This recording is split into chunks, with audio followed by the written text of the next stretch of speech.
How did one of the greatest rulers of medieval India come to power by betraying his own uncle? And how did the dynasty he built disappear in just 30 years?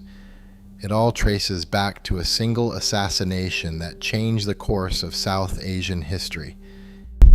In 1287, the death of Delhi's strong ruler, Balbin, plunged the empire into chaos. Up to this point, Delhi was ruled by the slave dynasty, a system where rulers actually began as elite military slaves before rising to absolute power. But Balbin's successors were weak. His teenaged grandson, Qaiqabad, suffered a paralyzing stroke, prompting rival factions to fight for the throne. When Qaiqabad was murdered in his bed, the nobles quickly crowned his infant son, Qaiqabad. Sensing a total power vacuum, a veteran military commander named Jalal al-Din Khalaji stepped forward to take control. But the aging sultan's biggest threat lay within his own family. His nephew, Ala al-Din, served as a military governor in the town of Kara. On July 19, 1296, Ala al-Din invited his 70-year-old uncle to a banquet near the river. It was a trap. During the meeting, Ala al-Din stabbed the sultan to death and quickly seized power. This murder turned the fragile dynasty into an aggressive, powerful empire. His rule began with a bloody betrayal, yet his actions would soon transform the Delhi Sultanate forever. The man who took the throne by force was about to become its greatest, most feared builder. Ala al-Din quickly launched a rapid campaign of conquest. In 1299, his armies seized Gujarat, securing wealthy Arabian seaports and vital maritime trade revenue. He then struck Rajasthan, capturing Ranthambore in 1301 to assert military dominance, and the hill fort of Chittor in 1303 to gain immense political prestige. By 1305, his forces overran Malwa, establishing a strategic stronghold in central India. Soon after, his general Malik Kafur led campaigns into the Deccan, turning southern kingdoms into tributary states that sent immense wealth back to Delhi. But this rapid expansion was threatened by a severe external danger. Between 1297 and 1306, the Mongol Chagatai Khanate launched repeated massive invasions to conquer Delhi. Ala al-Din's forces repelled these armies at key battles, including Jaran Manjur, Kili, and Amroha.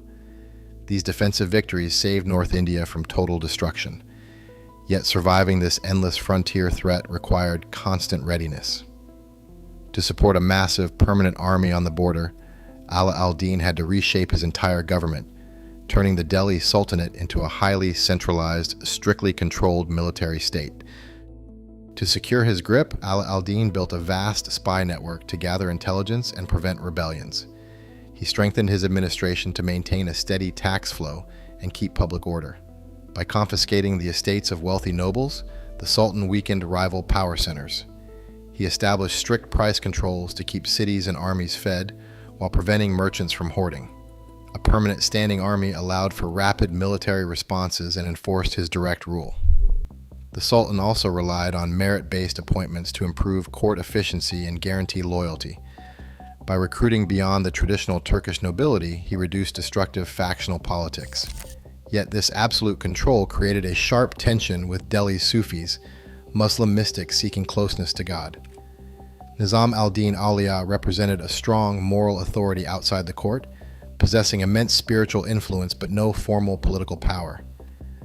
This clash between the Sultan's practical, coercive rule and the saint's independent stance revealed two very different kinds of power operating at the heart of the empire. On January 4, 1316, Ala al-Din died, leaving the empire without its strong center. His son, Mubarak Shah, eventually seized the throne and claimed the title Khalifat Allah. This title declared him the supreme religious and political leader of the state, answering to no higher power. But Mubarak Shah lacked his father's control. In 1320, his own favorite general, Khusrau Khan, murdered him inside the palace. Khusrau Khan declared himself ruler, but his unstable reign lasted only a few weeks. The dynasty lay broken, completely vulnerable to any decisive military challenger who wanted the throne. Ghazi Malik, the veteran governor of Dipalpur, marched his battle-tested frontier army toward Delhi to remove the usurper. In October 1320, his forces clashed with Khusrau Khan's army at the Battle of Thanissar. Ghazi Malik's disciplined cavalry quickly defeated the opposing forces, ending Khusrau Khan's brief, chaotic reign. With the capital secured, the victorious general assumed the name Ghiyath al-Din Tughlaq and claimed the throne. This victory established the Tughlaq dynasty, bringing a sudden end to the Khalaji line exactly 30 years after it first seized power. Today, Delhi's silent ruins warn us that absolute power always triggers its own swift decay. No empire can survive on fear alone. Share your thoughts below.